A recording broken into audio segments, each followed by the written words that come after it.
So this is Shad Ali and this is my podcast number 12. അപ്പോൾ കഴിഞ്ഞ പോഡ്കാസ്റ്റിൽ പറഞ്ഞിട്ടുണ്ടായിരുന്നു CMA ട്രെയിനിങ്ങിനെ കുറിച്ചിട്ടുള്ള കുറച്ച് കാര്യങ്ങൾ നമുക്ക് ഡിസ്കസ് ചെയ്യാമെന്നുള്ളൊരു കണ്ടൻറ്റ് പറയാമെന്നുള്ളൊരു കാര്യം.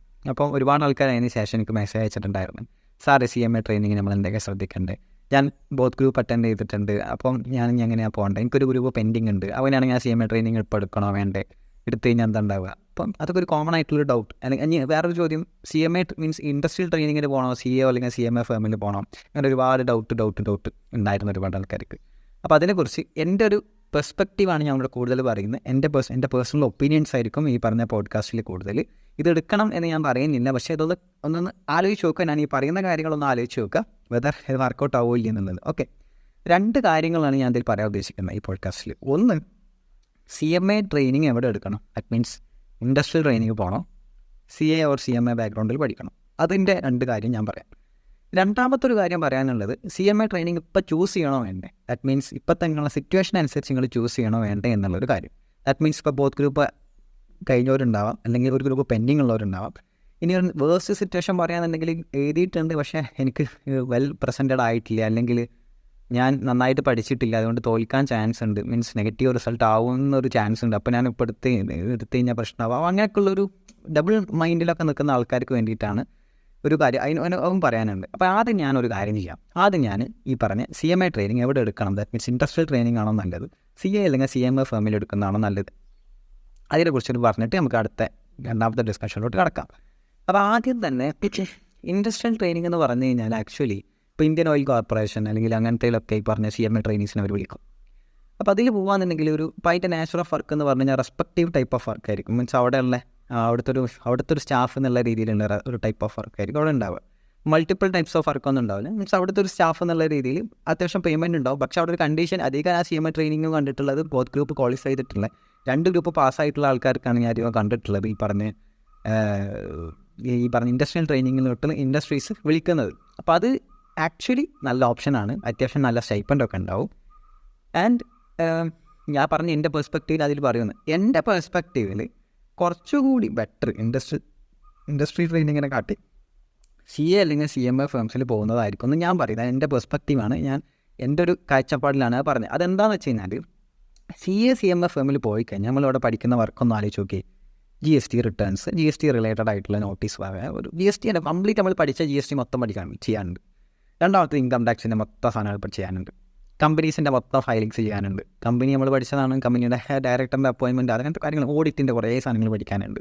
അപ്പം പ്രാക്ടിക്കലി നമ്മൾ തിയറി പഠിച്ച ഒരുപാട് സാധനങ്ങൾ യൂട്ടിലൈസ് ചെയ്യാൻ പോകുന്നത് നമ്മുടെ ഈ പറഞ്ഞ CA CMA ഫേംസിൽ പോകുമ്പോഴായിരിക്കും. ശരിയല്ല, ഇവൻ അക്കൗണ്ട്സ് അടക്കം, അക്കൗണ്ട്സിൻ്റെ ബേസ് പറയുമ്പോൾ ആക്ച്വലി അക്കൗണ്ട് പ്രിപ്പറേഷൻ വർക്കൊക്കെ ഉണ്ടാവും. സോ അതൊക്കെ നല്ല രസമാണ് ആക്ച്വലി. അപ്പോൾ അങ്ങനെ കുറച്ച് സോഫ്റ്റ്വെയർ ഒക്കെ ഉണ്ടാവും. പക്ഷേ എന്നാലും നമ്മൾ കുറേ നോളജൊക്കെ നമ്മൾ യൂസ് ചെയ്ത് നമ്മളൊന്നുകൂടി എക്സ്പേർട്ട് ആവും. ദാറ്റ് മീൻസ് ഈ പറഞ്ഞ തിയറി പഠിച്ച സാധനങ്ങൾ നമ്മൾ പ്രാക്ടിക്കലി ചെയ്യുമ്പോൾ ഒന്നുകൂടി എക്സ്പേർട്ട് ആവും. ഇനി അത് മാത്രമല്ല, ഇതിന് വേറൊരു ബെനിഫിറ്റ് ഉണ്ട്. നിങ്ങൾ ഈ ട്രെയിനിങ് കഴിഞ്ഞ് ഇറങ്ങുമ്പോൾ ഈ GST റിട്ടേൺ ഫയലിങ്ങൾ പഠിക്കും, GST രജിസ്ട്രേഷനുകൾ പഠിക്കും, ഇൻകം ടാക്സ് റിട്ടേൺ ഫയലിങ്ങൾ പഠിക്കും, നോട്ടീസൊക്കെ എങ്ങനെ റിപ്ലൈ കൊടുക്കാന്നുള്ളത് പഠിക്കും, കമ്പനികളുടെ എങ്ങനെ കാര്യങ്ങൾ, അതിൻ്റെ ഇൻകോർപ്പറേഷൻ, അത് ഇതൊക്കെ. മീൻസ് ഒരു കൺസൾട്ടൻറ്റിന് വേണ്ട എല്ലാ സാധനങ്ങളും നിങ്ങൾ പഠിക്കും. ഇതൊക്കെ പ്രൈവറ്റായിട്ട് എന്ത് ചെയ്യുക, കൺസൾട്ട് ചെയ്യാം. അതൊക്കെ പേഴ്സണൽ ഒപ്പീനിയനാണ്. പ്രൈവറ്റായിട്ട് കൺസൾട്ട് ചെയ്യാം. കാരണം GST റിട്ടേൺ ഫയൽ ചെയ്യാൻ സൈനിങ്ങിൻ്റെ ആവശ്യമില്ല, രജിസ്ട്രേഷൻ സൈനിങ്ങിൻ്റെ ആവശ്യമില്ല, ഇൻകം ടാക്സ് റിട്ടേൺ ഫയൽ ചെയ്യാൻ സൈനിങ്ങിൻ്റെ ആവശ്യമില്ല. നോളജ് മാത്രം ഉണ്ടായാൽ മതി. ബുക്ക് നോളജ് നമുക്ക് ഓൾറെഡി ഉണ്ട്. പ്രാക്ടിക്കൽ നോളജ് നമ്മൾ എവിടെ നിന്ന് കിട്ടും, നമ്മളിവിടുന്ന് പഠിക്കുന്നില്ലേ. ഒരു 15 മാസം എത്ര മാസമായാൽ തന്നെ നമ്മൾ ഏകദേശം എന്ത് ചെയ്യും, അത് പഠിച്ച് ഏകദേശം കയ്യിലുണ്ടാവും. പിന്നെ അത് വെച്ചിട്ട് നമുക്ക് എന്ത് ഡെവലപ്പ് ചെയ്തെടുക്കാൻ പറ്റും. സ്വട്ടക്ക് ഒരു GST റിട്ടേൺ ഫയൽ ചെയ്ത് ഞാൻ മിനിമം 1000 റുപ്പീസ് കിട്ടും. ഒരു 10 ആൾക്കാരുടെ GST റിട്ടേൺ കിട്ടിക്കഴിഞ്ഞാൽ എന്തായി, ഒരു മിനിമമാണ് കേട്ടോ. ഇതിന് മാക്സിമം കൂടുതൽ വർക്ക് ഉണ്ടെങ്കിൽ അതിനനുസരിച്ച് വാങ്ങാം. അതിനാണെങ്കിൽ 10,000 റുപ്യ ഒരു മാസം ഞാൻ ചെയ്തൂടെ? ഇല്ലേ. അതേമാതിരി ITR ഫയൽ ചെയ്ത് കഴിഞ്ഞാൽ മിനിമം 1000 റുപ്പീസ്, 1500 ഒക്കെ ചാർജ് ചെയ്യാം. അപ്പോൾ ഞാനത് നിങ്ങൾ ഒരു GST രജിസ്ട്രേഷൻ ചെയ്ത് കഴിഞ്ഞാൽ 1500 ഒക്കെ ചാർജ് ചെയ്യാം. സോ ഇത് ഞാൻ അങ്ങനെ പറയുന്നതല്ല, അതിൻ്റെ ഒരു ബെനിഫിറ്റ് പറഞ്ഞാൽ. ഇനി അത് മാത്രമല്ല, ഇതല്ലാതെ വേറൊരു എക്സ്ട്രീം ബെനിഫിറ്റ് ഉണ്ട്. നിങ്ങളെ ഫൈനലിന് ഏറ്റവും കൂടുതൽ ഹെൽപ്പ് ചെയ്യുന്നത് ഈ CA CMA ഫേംസിൽ പോകുന്നതായിരിക്കും. കാരണം അവിടെ പഠിക്കുന്ന മീൻസ് ഈ ഇൻ്റർനെ കണ്ടിന്യൂറ്റി ആണല്ലോ ഫൈനൽ. അപ്പോൾ ഈ പറഞ്ഞ പ്രാക്ടിക്കലി നമ്മൾ ഫൈനലിനുള്ള കുറേ തിയറി കാര്യങ്ങൾ ഇവിടെ പ്രാക്ടിക്കലി പഠിക്കും. അപ്പോൾ ആ തിയറി പഠിക്കുമ്പോൾ നല്ല ഹെൽപ്പായിരിക്കും. കാരണം ഓൾറെഡി എൻ്റെ പ്രാക്ടിക്കൽ വേർഷൻ ഞാൻ കണ്ടതാണ്. ഇതൊക്കെ എനിക്ക് നല്ല ഹെൽപ്പ് ചെയ്തിട്ടുണ്ട്. കാരണം എന്താ വെച്ച് കഴിഞ്ഞാൽ ഞാൻ GST എന്നുള്ള ഈ സബ്ജക്റ്റ് മീൻസ് എനിക്ക് ഇൻകം ടാക്സ് ആണ്. മീൻസ് ഇൻകം ടാക്സും അതേപോലെ IDT ഒക്കെ എനിക്ക് ഏറ്റവും കൂടുതൽ ഇതിൽ എഫക്റ്റീവായിട്ട് എനിക്ക് കിട്ടിയത്. കാരണം എന്ന് വെച്ചാൽ ഞാൻ ട്രെയിനിങ് ചെയ്യുമ്പോൾ എൻ്റെ ആർട്ടിക്കിൾഷിപ്പ് ടൈമിൽ ഞാൻ പഠിച്ചിരുന്നത് VAT ആയിരുന്നു. അന്ന് വാറ്റും സർവീസ് ടാക്സ് ഒക്കെയാണ്. ഞാൻ ജോയിൻ ചെയ്തപ്പോൾ മേരെ പ്യാരെ ദേശവാസിയോ ഇനി മുതൽ GST ആണെന്ന് പറഞ്ഞിട്ടൊരു സാധനം കൊണ്ടുവന്ന് ഞാൻ ആർട്ടിക്കൽഷിപ്പ് ജോയിൻ ചെയ്തപ്പോൾ എന്ത് ചെയ്തു, വാറ്റും സർവീസ് ടാക്സ് ഒക്കെ ഒഴിവാക്കി 1 നാഷൻ 1 ടാക്സ് പറഞ്ഞിട്ട് GST കൊണ്ടുവന്നു. സത്യം പറഞ്ഞു കഴിഞ്ഞാൽ എൻ്റെ ഓഫീസിൽ ഞാനും സാറ് മാത്രം ഉണ്ടായിരുന്നത്. ഞാൻ വർക്ക് ചെയ്തിരുന്നത് ഞാൻ ഒരു ആർട്ടിക്കിൾ മാത്രം എന്നുള്ള ഒരു ഫേമിലായിരുന്നു. അപ്പം സാറിനും അറിയില്ല, എനിക്കും അറിയില്ല GST എന്താണ്. അപ്പോൾ അവിടെ ഉണ്ടായിരുന്ന കാര്യം എന്താ വെച്ചാൽ ഞാൻ കുറേ GST പഠിക്കും, സാറും പഠിക്കും, ഞാൻ സാറിന് പറഞ്ഞു കൊടുക്കും, സാറും ഇങ്ങോട്ട് പറഞ്ഞു തരും. അപ്പോൾ അങ്ങനെ ഒരുപാട് കാര്യങ്ങൾ പഠിച്ച് അവിടുന്ന് അതേപോലെ ഇൻകം ടാക്സിൽ ഒരുപാട് കാര്യങ്ങൾ പഠിച്ച് അതൊക്കെ ഈ പറഞ്ഞ ഫൈനലിൻ്റെ തിയറി ടോപ്പിക്സിൽ ഒരുപാട് കയറി വന്നിരുന്നു. ഈവൻ ഈ ലോയിലടക്കം ഈ ഡയറക്ടറിൻ്റെ കേസ് അല്ലെങ്കിൽ അങ്ങനത്തെ കമ്പനീസിൻ്റെ ഒരുപാട് ഫർദർ കാര്യങ്ങളൊക്കെ ഈ പറഞ്ഞ് പ്രാക്ടിക്കലി പഠിച്ചിട്ട് തിയറി നോക്കുമ്പോൾ വളരെ എളുപ്പമായിരുന്നു. അപ്പോൾ അതുകൊണ്ടാണ് ഞാൻ പറഞ്ഞത് അത് നല്ല ഹെൽപ്പ് ചെയ്യും എന്നുള്ളത്. അപ്പോൾ ഞാനിവിടെ പേഴ്സണൽ ഒപ്പീനിയനാണ്. ദാറ്റ് മീൻസ് ഈ പറഞ്ഞ CA CMA ഫേംസിൽ പോയി കഴിഞ്ഞാൽ ഇറ്റ്സ് ബെറ്റർ ഫോർ യു എന്ന് ഞാൻ പറഞ്ഞത്. മറ്റേത് നല്ല മറ്റതും നല്ല തന്നെയാണ്. ഇൻഡസ്ട്രിയൽ ട്രെയിനിങ്ങിന് പോയാൽ വേറൊരു ഇതാണെന്ന് പറയാം, വേറൊരു ടൈപ്പ് ഓഫ് വർക്കായിരിക്കും ഇൻഡസ്ട്രിയൽ ട്രെയിനിങ്ങിന് പോയാൽ. ഇറ്റ്സ് ഗുഡ് ആക്ച്വലി, അതും നല്ല തന്നെ. അങ്ങനെ പോണവർ ഞാൻ കണ്ടിട്ടുണ്ട് കേട്ടോ, നല്ലതാണ്. ഇനി വേറൊരു കാര്യം, ഈ ട്രെയിനിങ്ങിന് പോയി കഴിഞ്ഞ് കഴിഞ്ഞാൽ നമുക്ക് ഫ്രീ ആയിട്ട് നല്ല രസത്തിൽ ഇങ്ങനെ പോകാൻ പറ്റുമോ അല്ലെങ്കിൽ നല്ല എൻജോയ്മെൻറ്റ് ഉണ്ടാവുക എന്ന് ചോദിച്ചു കഴിഞ്ഞാൽ വലിയ രസമൊന്നും ഉണ്ടാവില്ല. നമ്മൾ പഠിക്കണ്ടേ, ദാറ്റ് മീൻസ് നമ്മൾ ആസ് എ സ്റ്റാഫ് അല്ലെങ്കിൽ ഇൻറ്റേൺഷിപ്പാണ് ചെയ്യുന്നത്. അപ്പോൾ അതിൻ്റേതായ ബുദ്ധിമുട്ടുകൾ എന്തായാലും നമ്മൾ ഫേസ് ചെയ്യേണ്ടി വരും. യു വിൽ ഹാവിങ് പ്രഷർ ഉണ്ടാവും, ചീത്ത കേൾക്കേണ്ടി വരും, ഫയലുകൾ മുഖത്തോട്ടൊക്കെ വരും, അതൊക്കെ സഹിക്കേണ്ടി വരും. സോ എല്ലാം സഹിച്ച് നമ്മൾ നിൽക്കേണ്ടി വരും. അതൊക്കെ എന്തിനാണ് ആക്ച്വലി നമ്മൾ വാർത്തെടുക്കാൻ വേണ്ടിയിട്ടാണ്. നല്ലൊരു അടിപൊളിയായിട്ടുള്ളൊരു CMA ക്വാളിഫൈഡ് പേഴ്സൺ, നല്ലൊരു CMA കാരനാവണ്ടേ. അപ്പോൾ അതിന് വേണ്ടിയിട്ടാണ് എന്ത് ചെയ്യുന്നത്, നിങ്ങളെ അങ്ങനെ ഒരു പേഴ്സണായി വാർത്തെടുക്കാൻ വേണ്ടിയിട്ടാണ് നിങ്ങളെ അങ്ങനെ ട്രെയിൻ ചെയ്യിക്കുന്നത്. അപ്പോൾ ഡെഫിനറ്റ്ലി ഏത് ഓഫീസിൽ പോയി കഴിഞ്ഞാലും പ്രത്യേകിച്ച് CA CMA ഓഫീസിലൊക്കെയാണ് പോകുന്നുണ്ടെങ്കിൽ അത്യാവശ്യം നല്ല ചീത്തൊക്കെ കേൾക്കാം. അത് കേൾക്കുന്നത് നല്ല തന്നെയാണെന്നാണ് ഞാൻ പറയുന്നത്. കുറച്ച് ഗട്ട്സും നമ്മൾ വേറൊരു പേഴ്സണായി മാറും. സത്യം പറയാം നമ്മൾ വേറൊരു ടൈപ്പ് ഓഫ് ലെവൽ മാനായി മാറും. അപ്പോൾ എൻ്റെ മോട്ടിവേഷൻ, എൻ്റെ ട്രെയിനിങ്, ദാറ്റ് മീൻസ് ആ 3 ഇയർ, എനിക്ക് അങ്ങനെ 3 ഇയേഴ്സ് ഉണ്ടല്ല, 3 ഇയർ ആർട്ടിക്കിൾഷിപ്പാണ് ആക്ച്വലി ഞാനൊരു ടാക്സ് കൺസൾട്ടൻസി ഒറ്റയ്ക്ക് തുടങ്ങാനുള്ളതിൻ്റെ എൻ്റെ പവർ അല്ലെങ്കിൽ എൻ്റെ കോൺഫിഡൻസ് എനിക്ക് വന്നത്. സത്യം, ഞാൻ സ്വന്തമായിട്ട് ടാക്സ് കൺസൾട്ടൻസി തുടങ്ങിയിട്ടുണ്ട്. ബിഫോർ ഫൈനൽ അപ്പിയർ ചെയ്യുന്നതിന് മുന്നേ തന്നെ ഞാൻ ടാക്സ് കൺസൾട്ടൻസി ചെയ്തിരുന്നു ഫ്രീലാൻസ് ആയിട്ട്. തന്നെ ഒരു ഓഫീസായി സെറ്റപ്പ് ചെയ്ത് അതിൻ്റെ ഏക കോൺഫിഡൻസ് ഞാൻ ആ 3 ഇയേഴ്സ് ആർട്ടിക്കിൾഷിപ്പ് ചെയ്തതിൻ്റെ കോൺഫിഡൻസ് മാത്രമാണ്. അവിടെ ക്ലയൻസിനോട് എങ്ങനെ പ്രസൻറ്റ് ചെയ്യാം, എങ്ങനെ വർത്താനം പറയാം, എങ്ങനെ കാര്യങ്ങൾ ഡീൽ ചെയ്യാം, ഒരു വലിയൊരു പ്രോബ്ലം വന്നു കഴിഞ്ഞാൽ എങ്ങനെ ഡീൽ ചെയ്യാം, അതൊക്കെ എൻ്റെ സാറ് എനിക്ക് പറഞ്ഞു തന്ന രീതിക്കനുസരിച്ച് അല്ലെങ്കിൽ അവിടെ നടക്കുന്ന കാര്യങ്ങൾ കണ്ടറിഞ്ഞിട്ടൊക്കെ മനസ്സിലാക്കിയിട്ടുള്ളൊരു കാര്യമായിരുന്നു. അപ്പോൾ ഞാൻ പറഞ്ഞില്ലേ, ഇത് നല്ല ഹെൽപ്പ് ചെയ്യും. ആൻഡ് ഇപ്പം ഞാൻ ഭയങ്കര കൺസൾട്ടൻ്റ് ഒന്നുമല്ല, എന്നാലും അൽഹംദുലില്ലാ കുഴപ്പമില്ലാത്ത രീതിയിൽ കൺസൾട്ടൻ്റായിട്ട് ഇങ്ങനെ പോകുന്നുണ്ട്. ആൻഡ് ഉടനെ തന്നെ നമ്മളൊക്കെ പറയുന്ന പോലെ തന്നെ ആ കൺസൾട്ടൻ്റ് എന്ന് മാറിയിട്ട് ഷാഹദലി ചാർട്ടേഡ് അക്കൗണ്ടൻ്റ് എന്നുള്ള ഒരു ഇതിലോട്ട് മാറണം എന്ന് ആഗ്രഹമുണ്ട്. ഓക്കെ, ഉടനെ തന്നെ മാറുന്നതിന് ആഗ്രഹം തന്നെയാണ് പ്രയത്നിച്ചുകൊണ്ടിരിക്കുന്നത്. ഓക്കെ, അത് പോലും. അപ്പം ഞാൻ അതിൻ്റെ കേസൊക്കെ ഞാൻ പറഞ്ഞു CMA ട്രെയിനിങ്, CMA എവിടെ ചെയ്യാം, ഇൻഡസ്ട്രിയൽ ട്രെയിനിങ് ആണോ അതാണോ ബെറ്റർ എന്നുള്ള കാര്യം ഞാൻ പറഞ്ഞു. ഇനി നമ്മുടെ main topic, that means double മൈൻഡുള്ളവർക്ക് ഈ ഒരു പ്രശ്നം CMA ട്രെയിനിങ് ഇപ്പോൾ ഏതും ആയിക്കോട്ടെ, ഇൻഡസ്ട്രിയൽ ട്രെയിനിങ് അല്ലെങ്കിൽ CA CMA ഫേംസ് ആയിക്കോട്ടെ, പണി ഉണ്ടാവും, എന്തായാലും നല്ല പണി എടുക്കേണ്ടി വരും. രാവിലെ ഒരു 9:30 അല്ലെങ്കിൽ 9 to 5 or 6 ഒക്കെ ആയിരിക്കും വർക്ക് ഉണ്ടാവുക. സോ അത്ര അവേഴ്സ് നമ്മൾ മെനക്കെട് തന്നെ വേണം അല്ലേ, ഡെഫിനറ്റ്ലി മെനക്കെടണം, നല്ല പണി ഉണ്ടാവും. ആസ് എ സ്റ്റാഫ് എന്നുള്ള രീതിയിലാണ്, ശമ്പളം ഉണ്ടാകാത്ത സ്റ്റാഫ് അങ്ങനെ പറയാം, അല്ലെങ്കിൽ സ്റ്റൈപ്പൻഡ് മാത്രമുള്ള സ്റ്റാഫ് 1500, 2000, 2500 ഒക്കെ റേഞ്ചിലായിരിക്കും ഉണ്ടാവും നിങ്ങളെ ഈ പറഞ്ഞ സ്റ്റൈപ്പൻഡ്. ഡിപ്പെൻസ് ആണ്, അത് ബോത്ത് ഗ്രൂപ്പൊക്കെ ഉണ്ടെങ്കിൽ അധികം കൂടുതൽ കൊടുക്കുന്ന ഫേംസ് ഒക്കെ ഉണ്ട്. അതുപോലെ തന്നെ പുറത്ത് ബാംഗ്ലൂരൊക്കെ പോകുകയെന്നുണ്ടെങ്കിൽ 10,000 ഒക്കെ അല്ലെങ്കിൽ 15,000 ഒക്കെ കൊടുക്കുന്ന ഫേംസും ഉണ്ട്. അതൊക്കെ അത് ഞാൻ പറയാം, ഏത് ഫേം എടുക്കണം അല്ലെങ്കിൽ എങ്ങനത്തെ ഫേം എടുക്കണം എന്നുള്ളത് ചോദിച്ചു കഴിഞ്ഞാൽ അത് ഞാൻ പറഞ്ഞിട്ട് എന്നാൽ മറ്റിലോട്ട് കിടക്കാം, അതും കൂടി പറയാം. എടാ, ഈ CA CMA ഫേംസാണ് നിങ്ങൾ യൂസ് ചെയ്യുന്നതെങ്കിൽ അത്യാവശ്യം നല്ല എല്ലാ ടൈപ്പ് ഓഫ് വർക്ക് ഞാൻ പറഞ്ഞില്ലേ, GST, ഇൻകം ടാക്സ്, ഈ പറഞ്ഞ ഈ കമ്പനി ഫയലിങ്സ്, എല്ലാത്തിലും ടച്ച് ചെയ്ത് പോകുന്ന അക്കൗണ്ട്സ് റിലേറ്റഡ് വർക്ക്, എല്ലാത്തിലും ടച്ച് ചെയ്ത് പോകുന്ന ഫേംസ് എടുക്കുന്നത് നല്ലത്. ഇപ്പോൾ പല ഫേംസ് ഞാൻ കണ്ടിട്ടുണ്ട് എങ്ങനെയാണെന്ന് വെച്ച് കഴിഞ്ഞാൽ ഒരു 2-3 months ഒരു ടൈപ്പ് ഓഫ് വർക്ക് കൊടുക്കും, ദെൻ അത് കഴിഞ്ഞ് അടുത്ത ടീം പോലെ മീൻസ് ആ ടീം GST വർക്ക്, ദെൻ അത് കഴിഞ്ഞ് അടുത്ത ടീമിലോട്ടിടും, ദെൻ അടുത്ത ടീമിലോട്ടിടും. അപ്പോൾ ഈ പറഞ്ഞ ഈ പീരീഡ് കഴിയുമ്പോഴത്തേനും എല്ലാത്തിലും കയറി എല്ലാത്തിലും ഒരു ഐഡിയ വന്നിട്ടുണ്ടാവും.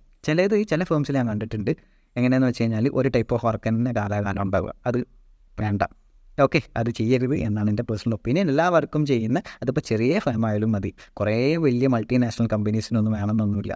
ഓക്കെ, ചെറിയ ഫേം ആയാലും മതി, പക്ഷേ എല്ലാ വർക്കും ടച്ച് ചെയ്യുന്ന രീതിയിലുള്ള ഒരു ഫേം ചൂസ് ചെയ്തെടുക്കുക. ഓക്കെ, അത് ഇപ്പം എനിക്കറിയാവുന്ന എന്നോട് ചോദിക്കുകയാണെന്നുണ്ടെങ്കിൽ എനിക്കറിയാവുന്ന കുറച്ച് ഫിലിംസിൻ്റെ പേര് ഞാൻ പറഞ്ഞിരുന്നു, എനിക്ക് മെസ്സേജ് അയച്ചാൽ മതി. ആൻഡ് എനിക്കിപ്പോഴത്തെ ഒരു ട്രെൻഡിങ് അറിയില്ല. ഏറ്റവും ബെറ്റർ എന്താണെന്ന് വെച്ച് കഴിഞ്ഞാൽ നിങ്ങളിപ്പോൾ ചെയ്തുകൊണ്ട് നിങ്ങളെ സീനിയേഴ്സോ അല്ലെങ്കിൽ ഇപ്പോൾ ചെയ്തുകൊണ്ടിരിക്കുന്ന ആൾക്കാരോട് ഡയറക്റ്റ്ലി ചോദിക്കുന്നതാണ് ഏറ്റവും ബെറ്റർ. ഇനി വേറൊരു കാര്യം കൂടി പറയാം. സാധാരണ CMA ട്രെയിനീസിന് വേണ്ടിയിട്ട് വിളിച്ച് ചോദിക്കാറ് ചെയ്യാറ്. നിങ്ങളൊക്കെ എന്താ ചെയ്യുക, ഈ CA ഓഫീസിൻ്റെ അല്ലെങ്കിൽ CMA ഓഫീസിൻ്റെ നമ്പർ എടുക്കും. ഹലോ സാറേ, അവിടെ വേക്കൻസി ഉണ്ടോ CMA ട്രെയിനിങ്ങിനുള്ള? അങ്ങനെയൊക്കെ ചോദിച്ചു കഴിഞ്ഞാൽ എന്തായാലും അവർ പറയും ഇല്ല മോനെ, ഇവിടെ ഇല്ല എന്ന് പറയും. ഓക്കെ, സോ ഞാൻ എൻ്റെ പേഴ്സണൽ ഒപ്പീനിയൻ, അഥവാ നിങ്ങൾ ഫോൺ കോളോ ചെയ്യുന്നുണ്ടെങ്കിൽ സാർ അതൊക്കെ കൂട്ടി വിളിച്ച് ഒന്ന് മയത്തിലൊക്കെ ഒന്ന് സോപ്പ് ഇട്ടിട്ടൊക്കെ എന്ത് ചെയ്യുക, ഒന്ന് വിളിക്കുക.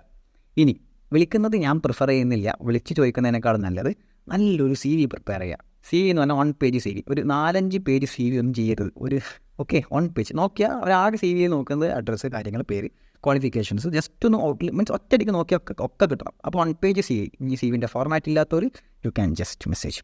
ഓക്കെ, ദെൻ എന്നിട്ട് CV നല്ല പ്രിപ്പയർ ചെയ്യും, നല്ല ഡ്രസ്സൊക്കെ ചെയ്ത്, ടീഷർട്ടല്ല, നല്ല നമ്മളെ സാധാ ടീഷർട്ട് ഞാൻ പ്രിഫർ ചെയ്യുന്നില്ല, നല്ല ഷർട്ടൊക്കെ ഇട്ട് ഫുൾ സ്ലീവ് ആക്കണമെന്നൊന്നുമില്ല, ഇൻസൈഡൊക്കെ ചെയ്ത് ബോയ്സ് ആണെങ്കിൽ. ഗേൾസ് ആണെങ്കിലും അതേപോലെ തന്നെ. ഗേൾസിൻ്റെ ഡ്രസ്സ് എനിക്കറിയില്ല. ഓക്കെ, ഏതാണോ ഗേൾസിൻ്റെ പ്രിഫറബിൾ ആയിട്ടുള്ള നല്ല ഡ്രസ്സ്, ആ നല്ല ഡ്രസ്സ് ഇട്ടിട്ട് എന്ത് ചെയ്യുക, നിങ്ങൾ ഗേൾസിൻ്റെ ഡ്രസ്സ് ഏതാണോ കമൻറ്റ് ചെയ്യുക. ഓക്കെ, ഗേൾസിൻ്റെ ഡ്രസ്സ് ഏതാണോ നല്ലത് നോക്കി കഴിഞ്ഞാൽ എനിക്കറിയില്ല. ഓക്കെ, നിങ്ങൾ കമൻറ്റ് ചെയ്യുക ഏതാണ് ഗേൾസിൻ്റെ നല്ല പ്രൊഫഷണൽ ഡ്രസ്സ് ഏതാണ് നല്ലത്. ആൻഡ് അത് ഇപ്പോൾ നിങ്ങൾക്ക് ചുരിദാർ നോക്കുമ്പോൾ അധികം തോന്നുന്നു. ഓക്കെ, അല്ലെങ്കിൽ ജീൻസ് ആൻഡ് സംതിങ്. ഓക്കെ, ഞാൻ പറയുന്നില്ല, നിങ്ങൾ കമൻറ്റ് ചെയ്യുക. ഓക്കെ, അല്ലെങ്കിൽ നിങ്ങൾക്ക് അറിയുന്ന നിങ്ങൾ ചെയ്യുക. എന്നിട്ട് ഡയറക്റ്റ്ലി പോയിട്ട് CA ഓഫീസിൽ പോയിട്ട് ചോദിക്കുക. ഇപ്പോൾ നിങ്ങൾ കോഴിക്കോടാണ് പ്രിഫർ ചെയ്യുന്നതെന്നുണ്ടെങ്കിൽ കോഴിക്കോടുള്ള 1, 2, 3, 4 ഫേംസിൻ്റെ പേരുകൾ ലിസ്റ്റ് ചെയ്യുക. നല്ല ഫേംസിനോട് ചോദിക്കുക, വേറെ ആൾക്കാരോടൊക്കെ ചോദിച്ചിട്ട് ലിസ്റ്റ് ചെയ്യുക. ഒരു ദിവസം അതിനായിട്ട് ഇറങ്ങുക, രാവിലെ തൊട്ട് ആ ഫേംസിലൊക്കെ ഇങ്ങനെ പോവുക. എന്നിട്ട് CV കൊടുക്കുക, ഉണ്ടോ എന്ന് ചോദിക്കുക. ഇല്ല എന്ന് പറയുകയാണെങ്കിൽ ഡയറക്റ്റ്ലി പോരുക, അല്ലെങ്കിൽ പറയും ഇൻ്റർവ്യൂ അറ്റൻഡ് ചെയ്യേണ്ടി വരും, ഇന്ന ടൈമിൽ ഇൻ്റർവ്യൂ അറ്റൻഡ് ചെയ്യാൻ പോവുക. അങ്ങനെ എന്ത് ചെയ്യുക. അതാണ് ഏറ്റവും ബെറ്റർ. അപ്പോൾ അവർ വല്ലാണ്ട് തഴയില്ല. നേരെ വെച്ച് ഫോൺ വിളിച്ച് ചോദിക്കുകയാണെങ്കിൽ ഒരൊറ്റടിക്ക് ഇല്ല. അപ്പോൾ എൻ്റെ കൺസൾട്ടൻസി ഓഫീസൊക്കെ തന്നെ ഒരുപാട് പറഞ്ഞ ട്രെയിനിങ് വേക്കൻസി ഉണ്ടോ എന്ന് വെച്ചിട്ട് ഒരുപാട് ആൾക്കാർ വിളിക്കും. ഓക്കെ, ഞാൻ എന്തെങ്കിലും തിരക്കിലോ അല്ലെങ്കിൽ എന്തെങ്കിലും ആയിരിക്കും. അപ്പോൾ ഞാൻ പറയും ഇല്ല, അപ്പോൾ തൽക്കാലം ഇല്ല എന്ന് പറഞ്ഞ് ഞാൻ കട്ട് ചെയ്യും. സത്യം. കാരണം എന്താ വെച്ച് കഴിഞ്ഞാൽ എനിക്ക് ചിലപ്പോൾ അവരുടെ സംസാര രീതി പറ്റില്ല. അധികം ആൾക്കാർ ഞാൻ ടെസ്റ്റ് ചെയ്യും. ദാറ്റ് മീൻസ് അവരെങ്ങനെയാണ് എന്നോട് സംസാരിക്കുന്നത് എന്നുള്ളത്. എന്താണെന്ന് വെച്ച് കഴിഞ്ഞാൽ നമ്മളെ ക്ലയൻസിനോട് ഡീൽ ചെയ്യാനുള്ളവരാണ്. അപ്പോൾ എങ്ങനെയായാലും മര്യാദ അല്ലെങ്കിൽ ആ ഒരു ടോണിലൊക്കെ സംസാരിക്കുന്നുണ്ടെങ്കിൽ നമ്മൾ എടുത്ത് കഴിഞ്ഞാൽ പണി പോകണം. കാരണം ക്ലയൻസിനോട് നമ്മൾ നല്ല ഡീൽ ചെയ്യണം. അപ്പോൾ അത് നോക്കും ഞാൻ. അപ്പോൾ അതൊക്കെ ഞാൻ കണ്ടിട്ടുള്ള ഈ പറഞ്ഞ കോൺഫിഡൻസ് അവിടെ അതിൻ്റെ ഫേമിൻ്റെ പേര് അലി അസോസിയേറ്റ്സ് ആണ്.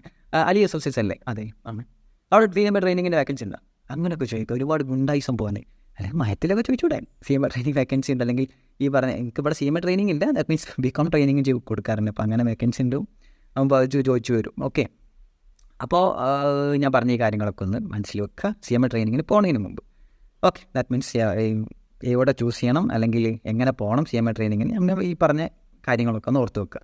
ഇനി നമ്മളുടെ ടോപ്പിക്കിലോട്ട് വരാം. ഓക്കെ, ഞാൻ ബാക്കിയെല്ലാം ഞാൻ പറഞ്ഞു തന്നെ വിശ്വസിക്കുന്നത്. ഞാൻ ഈ അഡീഷണൽ അറിയണമെങ്കിൽ എനിക്ക് മെസ്സേജ് അയച്ചാൽ മതി. ഇനി അവസാനത്തെ കാര്യം പറയാനുള്ളത് ഈ ഡബിൾ മൈൻഡുള്ള ഞാൻ പറഞ്ഞത്. ദാറ്റ് മീൻസ് ഇപ്പോൾ നിങ്ങൾക്കൊരു ഗ്രൂപ്പ് പെൻഡിങ് ഉണ്ടെന്ന് കൂട്ടിക്കോ. ദാറ്റ് മീൻസ് നിങ്ങളൊരു ഗ്രൂപ്പാണ് ഇപ്പോൾ ഡിസംബറിൽ എഴുതിയ, സ്റ്റിൽ ഒരു ഗ്രൂപ്പ് പെൻഡിങ് ഉണ്ട്. ഇപ്പോൾ ഗ്രൂപ്പ് പെൻഡിങ് ആയി പഠിക്കണം. അത് ആക്ച്വലി ജൂണിലാണ് അറ്റംപ്റ്റ് വരുന്നത്. അപ്പോൾ ഇപ്പോൾ നിങ്ങൾ CMA ട്രെയിനിങ്ങിന് ജോയിൻ ചെയ്ത് കഴിഞ്ഞാൽ ഈ ട്രെയിനിങ് എന്ന് പറയുന്നത് നമ്മൾ വെറുതെ ഇരിക്കാനുള്ള ഉണ്ടാവില്ല. നമ്മളധികവും നമ്മൾ നല്ല പണി ഉണ്ടാവും. ഇപ്പോൾ രാവിലെ പോയി കഴിഞ്ഞാൽ ഈവനിങ് പോരുന്ന രീതിയിലോ ചിലപ്പം കൂടുതൽ സമയം ഇരിക്കുന്ന രീതിയിലൊക്കെ പണി എടുക്കേണ്ടി വരും. അത് അങ്ങനെയാണ്. അതിപ്പോൾ ഒന്ന് പറഞ്ഞിട്ട് കാര്യമില്ല. ഇപ്പോൾ ഞാൻ കണ്ടിട്ടുണ്ട് ചില ആർട്ടിക്കിൾസൊക്കെ ട്രെയിനീസൊക്കെ എന്താണെന്ന് വെച്ചാൽ ഈ പ്രിൻസിപ്പളില്ലേ, നമ്മളെ CMAക്കാരനൊക്കെ പ്രാകുന്ന ഞാൻ കണ്ടിട്ടുണ്ട്. ഓക്കെ, നല്ല സ്ട്രിക്റ്റ് ആയിരിക്കും ചിലവരൊക്കെ. അതങ്ങനെ വേണം തന്നെ ഞാൻ പറയുന്നത്. കാരണം നമ്മൾ എന്നാലേ നല്ലൊരു ഇതായിട്ട് വാർന്നെടുക്കുള്ളൂ. ഓക്കെ, സോ ഒക്കെ സിമ്പിളാക്കി അല്ലെങ്കിൽ ഈസി ആക്കി കഴിഞ്ഞാൽ ശരിയാവില്ല. നമ്മൾ പഠിക്കാൻ വേണ്ടിയിട്ടല്ല അവിടെ കയറുന്നത്. അപ്പോൾ ഞാനൊന്നും എൻ്റെ പ്രിൻസിപ്പളിനെ വാങ്ങിയിട്ടില്ല കേട്ടോ. മീൻസ് എൻ്റെ പ്രിൻസിപ്പൾ ഏകദേശം എല്ലാം ഭയങ്കര സൂപ്പറായിരുന്നു. ഞാൻ ഏറ്റവും കൂടുതൽ എൻ്റെ നന്ദി പറയുന്നത് ആളോട് തന്നെയാണ് എപ്പോഴും. ഓക്കെ, ആൾ സൂപ്പറായിരുന്നു. ആൻഡ് നല്ല പഠിപ്പിച്ച് തന്നിട്ടുണ്ട്. അതാണ് ഏറ്റവും വലിയൊരു. ഞാനും മൂപ്പരാണ് അധികം ഉണ്ടായത്. പിന്നെ കുറേ കഴിഞ്ഞ ജൂനിയറൊക്കെ വന്ന്. അപ്പം അതുകൊണ്ട് ഞങ്ങളുടെ ഡിസ്കസ് ചെയ്യും. അങ്ങനെ പറയുമ്പോൾ നല്ല സൂപ്പറായിരുന്നു. ആക്ച്വലി നല്ല കാര്യങ്ങൾ പഠിക്കാൻ പറ്റി. പറഞ്ഞ് ചെറിയ ഫേം ആയാലും കുഴപ്പമില്ല. ഓക്കെ, ദെൻ പിന്നെന്താ? ഓക്കെ, അപ്പോൾ നമ്മൾ വിഷയത്തിലോട്ട് തെന്നി മാറുന്നു. ഓക്കെ, വിഷയം നമ്മളെന്താ വെച്ചാൽ ഇപ്പോൾ ഒരു ഗ്രൂപ്പ് പെൻഡിങ് ഉണ്ടെങ്കിൽ നിങ്ങൾ ജോയിൻ ചെയ്ത് കഴിഞ്ഞാൽ നിങ്ങൾ അടുത്ത ആ ഗ്രൂപ്പ് പെൻഡിങ്ങുള്ള ഗ്രൂപ്പ് നിങ്ങൾ പഠിക്കണ്ടേ. ദാറ്റ് മീൻസ് ഡെഫിനറ്റ്ലി നിങ്ങൾ ഈ പറഞ്ഞ ആർട്ടിക്കിൾസ് ഈ ട്രെയിനിങ്ങിൻ്റെ കൂടെ പഠിക്കണം. അത് എല്ലാവർക്കും ചിലപ്പോൾ പറ്റണമെന്നില്ല. അതാണ് എൻ്റെ പോയിൻറ്റ്. എന്താണെന്ന് വെച്ച് കഴിഞ്ഞാൽ ഇപ്പോൾ രാവിലെ തൊട്ട് നമ്മൾ 9:30 തൊട്ട് 6-6:30 വരെയൊക്കെ ചിലപ്പോൾ ഓഫീസ് ഉണ്ടെങ്കിൽ അത് കഴിഞ്ഞ് വീട്ടിലെത്തി അല്ലെങ്കിൽ ഹോസ്റ്റലാണെങ്കിൽ ഹോസ്റ്റലിലെത്തി പഠിക്കാനിരിക്കുക എന്ന് പറഞ്ഞു കഴിഞ്ഞാൽ വലിയ മടിയായിരിക്കും. കാരണം ഈ 9 തൊട്ട് 6:30 വരെ സിസ്റ്റത്തിൻ്റെ മുന്നിലിരുന്ന് വർക്ക് ചെയ്ത് കഴിഞ്ഞാൽ കൂലിപ്പണി ചെയ്യുന്നതിനേക്കാൾ ക്ഷീണമായിരിക്കും സത്യം പറഞ്ഞു കഴിഞ്ഞാൽ. ആണുങ്ങൾ അനുഭവിച്ചിട്ടുണ്ടോ എന്നറിയില്ല, സത്യം പറഞ്ഞാൽ അത്ര നല്ല ക്ഷീണമായിരിക്കും. അപ്പോൾ ആ ഒരു ക്ഷീണവും ഫ്രസ്ട്രേഷനും ഒക്കെ കൂടി ആയിട്ട് നമ്മളിങ്ങനെ ഇരിക്കുമ്പോൾ ഡെഫിനറ്റ്ലി നമുക്ക് പഠിക്കാനുള്ളൊരു മൂഡ് വല്ലാണ്ട് വരും തോന്നുന്നില്ല. പക്ഷേ അങ്ങനെ പഠിക്കുന്നവരുണ്ട്. പക്ഷേ അവരുടെ ആൾക്കാരുടെ എണ്ണം കുറവാണ്. ബട്ട് വലിയ കാര്യത്തിൽ ഞാൻ CMA ട്രെയിനിങ്ങിന് ജോയിൻ ചെയ്യണം, അത് അതിൻ്റെ ഒപ്പം കൂടെ പഠിച്ചോളാം എന്നൊക്കെ പറഞ്ഞിട്ടൊക്കെ കയറും. പക്ഷേ എല്ലാവർക്കും അങ്ങനെ പഠിക്കാൻ പറ്റണം എന്നില്ല. അപ്പോൾ അതുകൊണ്ടാണ് ഞാൻ പറഞ്ഞത്, അത് നിങ്ങൾ ഇരുത്തി ആലോചിക്കണം. വെദർ നിങ്ങളെ കൊണ്ട് ഞാനിപ്പോൾ CMA ട്രെയിനിങ്ങിന് ജോയിൻ ചെയ്ത് കഴിഞ്ഞാൽ, CFMസിലൊക്കെ ജോയിൻ ചെയ്ത് കഴിഞ്ഞാൽ എനിക്ക് പ്രോപ്പറായിട്ട് പഠിക്കാൻ പറ്റുമോ ഡെയിലി? കാരണം ഡെയിലി പഠിക്കണം, അവസാനത്തോട്ട് വെച്ച് കഴിഞ്ഞാൽ പണി പാടും. ഡെയിലി പഠിക്കണം. അപ്പോൾ ഡെയിലി പഠിക്കാൻ പറ്റുമോ? കണ്ടിന്യൂസ്, ഞാൻ പറഞ്ഞു കണ്ടിന്യൂസ് ഇമ്പ്രൂവ്മെൻറ്റ് ഇമ്പോർട്ടൻറ്റ്, കണ്ടിന്യൂസ്ലി നമ്മൾ ഇമ്പ്രൂവ് ചെയ്യുന്നത് ഇമ്പോർട്ടൻ്റ് ആണെന്നുള്ളത്. അപ്പോൾ കണ്ടിന്യൂറ്റി എപ്പോഴും വേണം. അപ്പോൾ അതിന് എന്നും പഠിക്കാൻ പറ്റുമോ എന്നുള്ള കാര്യങ്ങൾ എന്ത് ചെയ്യണം, ഓർക്കണം ബിഫോർ CMA ട്രെയിനിങ്. ഓക്കെ, അതൊന്ന് നിങ്ങൾ എന്ത് ചെയ്യണം, എന്തായാലും ടെസ്റ്റ് ചെയ്യണം പറ്റുമെന്നുള്ളത്. ഇനി ബോത്ത് ഗ്രൂപ്പും പെൻഡിങ് ഉള്ളവർ ഞാൻ പറയുന്നത് നിങ്ങളിപ്പോൾ തന്നെ CMA ട്രെയിനിങ്ങിന് ജോയിൻ ചെയ്യരുത്. It's very dangerous. CMA foundation മാത്രം വെച്ചിട്ട് ട്രെയിനിങ്ങിന് ജോയിൻ ചെയ്ത് കഴിഞ്ഞാൽ വലിയ പാടായിരിക്കും 2 ഗ്രൂപ്പ് ഒരുമിച്ച് പഠിക്കുക എന്ന് പറഞ്ഞു കഴിഞ്ഞാൽ. അപ്പം എന്നെപ്പോലത്തെ ഒരാളെ സംബന്ധിച്ചിടത്തോളമൊക്കെ വലിയ പാടായിരിക്കും. അപ്പോൾ എനിക്കൊക്കെ ആക്ച്വലി ഈ പറഞ്ഞ ട്രെയിനിങ്ങിൻ്റെ പീരീഡിൽ ഒന്നും പഠിക്കാൻ പറ്റിയിട്ടില്ല. ഇവൻ സാറ് കുറേയൊക്കെ ലിബറൽ ആയിരുന്നെങ്കിലും പഠിക്കാനുള്ള മീൻസ് ഒന്നാമത് നല്ല വർക്ക് ഉണ്ടാവും, വർക്കിലോട്ട് കൂടുതൽ ഞാൻ എന്താ പറയുക കൂടുതൽ വർക്ക് ചെയ്യുക അങ്ങനെ ഒരു മൈൻഡായിരുന്നു, പഠിക്കുന്ന ഒരു മൈൻഡ് ഞാൻ കൊണ്ടുവന്നിരുന്നില്ല. അപ്പോൾ അതുകൊണ്ട് അത് നല്ല എഫക്റ്റ് ചെയ്തിട്ടുണ്ടായിരുന്നു. മീൻസ് 3 കൊല്ലം കഴിഞ്ഞിട്ടാണ് പിന്നെ ഫൈനലിൽ ഞാൻ ഇരിക്കുന്നത്. അപ്പോൾ വലിയ പ്രയാസമായിരുന്നു ആക്ച്വലി. അതും ഞാൻ പറയുകയാണ്, നിങ്ങൾ ട്രെയിനിങ്ങിൻ്റെ കൂടെ തന്നെ കുറച്ചൊക്കെ പഠിക്കും വേണം. അപ്പോൾ അത് വിട്. അപ്പോൾ നമ്മളെ ഇൻ്റർ ഇമ്പോർട്ടൻ്റ് ആണ് നമുക്ക്. അപ്പോൾ ഇൻ്റർ ഈ CMAൻ്റെ കൂടെ മീൻസ് ഈ ട്രെയിനിങ്ങിൻ്റെ കൂടെ ചെയ്യാൻ പറ്റുമോ എന്നുള്ള കാര്യങ്ങൾ എന്ത് ചെയ്യണം, ഒന്ന് ആലോചിക്കണം. അപ്പോൾ ബോത്ത് ഗ്രൂപ്പ് പെൻഡിങ് ഉള്ളവർ എൻ്റെ പേഴ്സണൽ ഒപ്പീനിയൻ ചെയ്യേണ്ട. സിംഗിൾ ഗ്രൂപ്പും പെൻഡിങ് ഉള്ളവർ ഞാൻ പറയുന്നത് എന്താണെന്ന് വെച്ച് കഴിഞ്ഞാൽ, നമ്മൾ ഈ പറഞ്ഞ പഠിത്തം ഒപ്പം കൊണ്ടുപോകാൻ പറ്റുമോ എന്നുള്ളൊരു കാര്യങ്ങൾ ചിന്തിക്കണം. ഞാൻ പറഞ്ഞില്ല, നല്ല ക്ഷീണമായിരിക്കും, സോ നല്ല ഫ്രസ്ട്രേഷൻ ആയിരിക്കും. അതേപോലെ ലീവ് കിട്ടുന്ന കാര്യം ചില ഫേംസൊക്കെ വളരെ കുറവായിരിക്കും. 10 ദിവസം 15 ദിവസം ലീവൊക്കെ ബിഫോർ എക്സാം തരുള്ളൂ ചില ഫേംസൊക്കെ. സോ ആ ഒരു കാര്യം നിങ്ങൾ എന്ത് ചെയ്യണം, ആലോചിക്കണം. ആ 10-15 ദിവസത്തിനുള്ളിൽ നിങ്ങൾക്ക് മൊത്തം കവർ ചെയ്യാൻ പറ്റുമോ എന്നുള്ളൊരു കാര്യം ചിന്തിക്കണം. ചില ഫേംസ് 1 മാസമൊക്കെ കൊടുക്കാറുണ്ട്, ഡിപ്പെൻസ് ആണ്. ഓക്കെ, അപ്പോൾ അതിൻ്റെ കാര്യം നിങ്ങൾ എന്ത് ചെയ്യണം, ആലോചിക്കണം. പിന്നെന്താണെന്ന് വെച്ച് കഴിഞ്ഞാൽ, ഈ ലീവിൻ്റെ കാര്യം ഞാൻ പറഞ്ഞു, ലീവ് നോക്കണം. ആൻഡ് വേറെ എന്തോ പറയാൻ വിചാരിച്ചിരുന്നല്ലോ. ഓക്കെ, സോ ഇത്രയൊക്കെ തന്നെ. ഇപ്പോൾ CMA ട്രെയിനിങ് വലിയ മീൻസ് ഫൗണ്ടേഷൻ മാത്രം വെച്ച് ജോയിൻ ചെയ്യരുതെന്ന് ഞാൻ പറഞ്ഞ്, ഒരു ഗ്രൂപ്പ് പെൻഡിങ് ആണെങ്കിലും ഞാൻ പറയുന്നത് 2 ഗ്രൂപ്പും കഴിഞ്ഞിട്ട് 2 ഗ്രൂപ്പും കഴിഞ്ഞിട്ട് നമ്മളിപ്പോൾ നമ്മളെ 2 ഗ്രൂപ്പും ഇല്ലേ, നമ്മുടെ ഫസ്റ്റ് ഗ്രൂപ്പും സെക്കൻഡ് ഗ്രൂപ്പും, ദാറ്റ് മീൻസ് ഇൻ്റർ കംപ്ലീറ്റ് ചെയ്തിട്ടാണ് ആർട്ടിക്കിൾഷിപ്പ് ഈ CMA ട്രെയിനിങ് ചെയ്യുന്നുണ്ടെങ്കിൽ ഞാൻ പറയുന്നത് സൂപ്പറായിരിക്കും. കാരണം എന്താണെന്ന് വെച്ച് കഴിഞ്ഞാൽ, നമ്മൾ മൊത്തം കഴിഞ്ഞ ഒരു സമാധാനത്തോടു കൂടി നമുക്ക് എന്ത് ചെയ്യാം, ട്രെയിനിങ് എടുക്കാം. വേറെ ഒന്നും നോക്കേണ്ട ആവശ്യമില്ല. ഇനി അതിൻ്റെ കൂടെ ഭംഗിയായിട്ട് ഫൈനലും കൂടി കണ്ട് ചേർത്ത് കൊടുത്താൽ അടിപൊളിയായിരിക്കും, സത്യം പറയാം. ദാറ്റ് മീൻസ് ആ ട്രെയിനിങ്ങിൻ്റെ കൂടെ ഫൈനലും കൂടി പഠിക്കും, ചെറുതായിട്ട് വല്ലാട്ടല്ല, ഫൈനലും കൂടി കണ്ട് സ്റ്റാർട്ട് ചെയ്ത് കൊടുത്താൽ, ദാറ്റ് മീൻസ് ആ സ്റ്റാർട്ടിങ് കണ്ട് പോയി കഴിഞ്ഞാൽ നല്ല അടിപൊളിയായിട്ട് നല്ല സുഖമായിട്ട് സമാധാനത്തോടു കൂടി ഫൈനലും പഠിക്കാൻ ട്രെയിനിങ് ചെയ്യാം. ദാറ്റ് മീൻസ് ഒരു ബോത്ത് ഗ്രൂപ്പോ പെൻഡിങ് വെച്ചിട്ടാണ് ട്രെയിനിങ് ചെയ്യുന്നത്, ഒന്നും സമാധാനം ഉണ്ടാവില്ല. 2 എന്നും ഈ പിന്നെ ഫ്രസ്ട്രേഷൻ ആയിരിക്കും, ഈ പറഞ്ഞ ഇതായിരിക്കും. അപ്പോൾ പല ആൾക്കാരും ഈ CMA ട്രെയിനിങ്ങിന് ജോയിൻ ചെയ്യാനുള്ള റീസൺ വീട്ടിൽ നിന്നുള്ള പ്രഷറായിരിക്കാം, അല്ലെങ്കിൽ വീട്ടിൽ നിന്ന് ഇരിക്കാൻ വയ്യ, മടുപ്പ്, എനിക്ക് അങ്ങനത്തെ ഒരു ഇതായിരിക്കാം എടുക്കാം. എന്നാൽ അതിനേക്കാളും ബെറ്റർ ജോയിൻ ചെയ്യുന്നതിനേക്കാളും ബെറ്റർ വീട്ടിലിരുന്ന് പഠിക്കുന്നത് തന്നെയാണെന്നാണ് ഞാൻ പറയുന്നത്. ഓക്കെ, സോ ഏണിങ്സ് ആയിട്ടൊന്നും അതിൽ ആരും കാണരുത്, അതാണ് വേറൊരു കാര്യം. CMA ട്രെയിനിങ് ഏണിംഗ് ആണെന്നുള്ള രീതിയിൽ കാണരുത്, അത് പഠിത്തം മാത്രമാണ്, അത് പഠിക്കാനുള്ള ഒരു കാര്യം തന്നെയാണ്. It's not for earnings. Okay, earnings അല്ല, അത് ഏണിങ്സ് ആയിട്ട് കാണരുത്. അതായത് സ്റ്റൈപ്പൻഡ് നോക്കിയിട്ട് CMA ട്രെയിനിങ്ങിന് ജോയിൻ ചെയ്യരുത്, അത് ഞാൻ പറയുന്നത് പേഴ്സണൽ ഒപ്പീനിയൻ. ഓക്കെ, സ്റ്റൈപ്പൻഡ് അവിടെ നല്ല സ്റ്റൈപ്പൻഡ് കിട്ടുന്നത് അവിടെ ജോയിൻ ചെയ്യാം, അതല്ല, എവിടെയാണ് നല്ല വർക്കുള്ളത് അവിടെ ജോയിൻ ചെയ്യാം. നന്നായിട്ട് പഠിക്കാൻ പറ്റില്ല എവിടെയാണ് അവിടെ ജോയിൻ ചെയ്യാം. കാരണം നിങ്ങളിപ്പോൾ പഠിക്കുന്ന സാധനമാണ് നമുക്ക് ആക്ച്വലി CMA ക്വാളിഫൈ ചെയ്തിട്ട് നമുക്ക് യൂസ് ചെയ്യാൻ പറ്റുള്ളൂ, ശരിയല്ലേ? ഈ സാധനം ഞാൻ മര്യാദയ്ക്ക് പഠിച്ചിട്ടില്ലെങ്കിൽ ഈവൻ CMA ഞാൻ ക്വാളിഫൈ ചെയ്ത് കഴിഞ്ഞാൽ ഒന്നും ചെയ്യാൻ പറ്റില്ല, വെറുതെ ഇരിക്കേണ്ടി വരും. അപ്പോൾ ഭയങ്കര ഡേഞ്ചറസ് ആണ്. അപ്പോൾ ഞാൻ തന്നെ കണ്ടിട്ടുണ്ട്, ഞാൻ തന്നെ എക്സാമ്പിൾ പറയാം. ഞാൻ CA ഇൻ്റർമീഡിയറ്റ് കഴിഞ്ഞ് ട്രെയിനിങ് കഴിഞ്ഞ് CA ക്വാളിഫൈഡ് ആയതിനേക്കാളും കൂടുതൽ കൺസൾട്ട് ചെയ്ത് പൈസ ഉണ്ടാക്കുന്ന ഒരുപാട് കൺസൾട്ടൻസിനെ എനിക്ക് പരിചയമുണ്ട്. ഞാനല്ല കേട്ടോ. Okay, means is not qualified അല്ല ആൾക്കാർ, പക്ഷേ അവർ ഇൻ്റർ കംപ്ലീറ്റ് ചെയ്താണ്, അവർക്ക് നല്ല പണി അറിയാം. അവർ CA ക്വാളിഫൈഡ് ആയിട്ട് പ്രാക്ടീസ് ചെയ്യുന്നതിനേക്കാൾ പൈസ ഉണ്ടാക്കുന്ന ആൾക്കാർ ഞാൻ കണ്ടിട്ടുണ്ട്. അവരെന്തുകൊണ്ട് ആ ട്രെയിനിങ് പീരീഡ് നന്നായിട്ട് യൂട്ടിലൈസ് ചെയ്ത് അടിപൊളിയായിട്ട് പഠിച്ച് സാധനം അവരെടുത്ത് തന്നെ സൈൻ ചെയ്യാൻ വേണ്ടി ആരെങ്കിലും CA എടുത്തു കൊടുക്കും, പോരെ, സൈനിങ്ങിനുള്ള ഫീസ് കൊടുക്കും, ബാക്കി വർക്കിൻ്റെ ഫീസ് ഇവർ എടുക്കും. മനസ്സിലായ? അപ്പോൾ നല്ല വിജിലൻ്റായിട്ട് ആലോചിച്ചിട്ട് വേണം ഈ പറഞ്ഞ ഡിസിഷൻ എടുക്കാൻ. CMA ട്രെയിനിങ് ചാടി കയറി എടുക്കരുത്. പിന്നെ ഫ്രണ്ട്സിൻ്റെ ഡിസിഷൻ അനുസരിച്ച് പോകരുത്. അവൻ അവിടെ പോകുന്നുണ്ട്, അവൻ്റെ കൂടെ പോയേക്കാം, വേണ്ട. നിങ്ങൾക്ക് പറ്റുമോ എന്നുള്ള കാര്യങ്ങൾ നോക്കണ്ടേ. അവനോ അവളോ എന്തും ചെയ്തോട്ടെ, എന്തും ആയിക്കോട്ടെ, നിങ്ങൾക്ക് CMA ട്രെയിനിങ് എടുത്താൽ അതിൻ്റെ കൂടെ പഠിക്കൽ നടക്കുമോ? ദാറ്റ് മീൻസ് ഇൻ്റർ ഫൈനലിൻ്റെ കാര്യമല്ല, ഇൻ്റർ പെൻഡിങ് ഉണ്ടെങ്കിൽ ആ ഇൻ്റർ പഠിക്കൽ നടക്കുമോ എന്നുള്ളൊരു കാര്യം ആലോചിച്ചിട്ട് CMA ട്രെയിനിങ്ങിന് പോകാവുള്ളൂ എന്ന് എൻ്റെ പേഴ്സണൽ, ഞാൻ പറഞ്ഞു, നമുക്ക് തുടങ്ങുമ്പോൾ തന്നെ പറയുന്നത് എൻ്റെ പേഴ്സണൽ ഒപ്പീനിയൻസ് ആണ്. എൻ്റെ പേഴ്സണൽ ഒപ്പീനിയൻ. കാരണം നല്ല പണിയുണ്ടാവും, നല്ല രസമുള്ള കാര്യമല്ല. ഭയങ്കര രസത്തിൽ ചെയ്യാൻ പറ്റും, പക്ഷേ പഠിത്തം കൊണ്ടുപോകുക എന്നുള്ളത് ചിലപ്പോൾ ചില ബുദ്ധിമുട്ടുണ്ടാവും. പക്ഷെ അങ്ങനെ കൊണ്ടുപോകുന്നവരുണ്ടെന്ന് ഞാൻ പറഞ്ഞു. ഇറ്റ്സ് മാനേജബിൾ ആണ്, പക്ഷെ അത് മാനേജ് ചെയ്യാൻ പറ്റുമോ നിങ്ങളോടൊന്നും ചോദിച്ചു നോക്കാം. ഫ്രണ്ട്സിനോടൊന്നും ചോദിച്ചിട്ട് കാര്യമില്ല. നിങ്ങൾ ഓരോരുത്തർക്കും ഓരോ കാപ്പബിലിറ്റി അല്ലേ. ഇപ്പോൾ എന്നോട് ഞാൻ ചോദിക്കാന്നുണ്ടെങ്കിൽ ഞാൻ പറയും എനിക്ക് ഒരു ഗ്രൂപ്പൊക്കെ പെൻഡിങ് വെച്ചിട്ട് വലിയ പാടായിരിക്കും എന്ന് ഞാൻ പറയും. 2 ഗ്രൂപ്പ് പെൻഡിങ് ആണ് പറ്റില്ല എന്ന് ഞാൻ പറയും. ഒരു ഗ്രൂപ്പ് പെൻഡിങ് ആണ്, ഇറ്റ്സ് മാനേജബിൾ ആണ്, കുഴപ്പമില്ല എന്നുള്ള രീതിയിൽ ഞാൻ പോകും. മേ ബി ഞാൻ രജിസ്റ്റർ ചെയ്യാൻ ചാൻസ് ഉണ്ട്, CMA ട്രെയിനിങ്ങിന് പോകും. പക്ഷേ 2 വട്ടം ഞാൻ ആലോചിക്കും പറ്റൂല്ലേ എന്നുള്ളത്. അതിനുള്ള സാഹചര്യം ഉണ്ടോ, സമയമുണ്ടോ, പഠിക്കാനുള്ള കാര്യങ്ങളൊക്കെ ഉണ്ടോ എന്നുള്ളത് ആലോചിക്കും. അപ്പോൾ ഇത്രയും കാര്യങ്ങൾ ഓർമ്മയിൽ വെച്ചിട്ട് എന്ത് ചെയ്യുക, CMA ട്രെയിനിങ്ങിൻ്റെ കാര്യങ്ങൾ ചൂസ് ചെയ്യുക, അതിൻ്റെ കാര്യങ്ങളൊക്കെ ചെയ്യുക. ആൻഡ് വേസ്റ്റ് ആക്കാതിരിക്കുക, ടൈം വേസ്റ്റ് ആക്കാതിരിക്കുക, ആൻഡ് വെറുതെ ഇരിക്കാതിരിക്കുക. ഞാൻ പറഞ്ഞാൽ എൻജോയ് ചെയ്യാനുള്ള ടൈമൊക്കെ എൻജോയ് ചെയ്യുക. അത് കഴിഞ്ഞിട്ട് ഇതിനെക്കുറിച്ചൊക്കെ ആലോചിക്കുക ആൻഡ് നല്ലൊരു ഡിസിഷൻ എടുക്കുക with your permission of parents also. പാരൻസിൻ്റെ പെർമിഷൻ ഇമ്പോർട്ടൻ്റ് ആണ്. സ്വയം ഡിസിഷൻ എടുക്കുന്നത് ഞാൻ തൽപരമല്ല. ഇപ്പോൾ സ്വയം ഡിസിഷൻ ആണെങ്കിൽ തന്നെ അവരെ പറഞ്ഞ് മനസ്സിലാക്കാൻ ശ്രമിക്കുക. ഓക്കെ, സോ വേറെ ഒന്നും ഇനി പറയാനില്ല. എനിത്തിങ് ഹെൽപ്പ്, എന്തെങ്കിലും സഹായം ഇനി വേണമെന്നുണ്ടെങ്കിൽ you can just message me, no problem. And വേറെ ഒന്നുമില്ല. ഇപ്പോൾ ഏകദേശം എല്ലാ CMA ട്രെയിനിങ്ങിൻ്റെ മൊത്തം കുറച്ച് കാര്യങ്ങളൊക്കെ ഞാൻ ഡിസ്കസ് ചെയ്തു. ഇനി എന്തെങ്കിലും വിട്ടുപോയിട്ടുണ്ടോ എന്ന് എനിക്ക് ഓർമ്മയില്ല. റാൻഡമായിട്ടെടുത്തൊരു വീഡിയോ ആണ്, ആൻഡ് ഒരു പ്രിപ്പയർ ചെയ്തെടുത്തൊരു വീഡിയോ അല്ല. ആൻഡ് ഒരുപാട് ആൾക്കാർ വീണ്ടും ചോദിച്ചിരുന്നു ട്രെയിനിങ്ങിൻ്റെ കാര്യം, അതുകൊണ്ടാണ് പെട്ടെന്നൊരു വീഡിയോ ഒക്കെ ഇട്ടത്. ഓക്കേടാ, അപ്പോൾ എന്തെങ്കിലും ഇനി ഫർദർ സംശയങ്ങളുണ്ടെന്നുണ്ടെങ്കിൽ you can just connect with me. And എല്ലാ കാര്യങ്ങളും പറഞ്ഞത് തന്നെയാണ് ഞാൻ വിശ്വസിക്കുന്നത്. And okay, I am signing off. Thank you. Okay, by.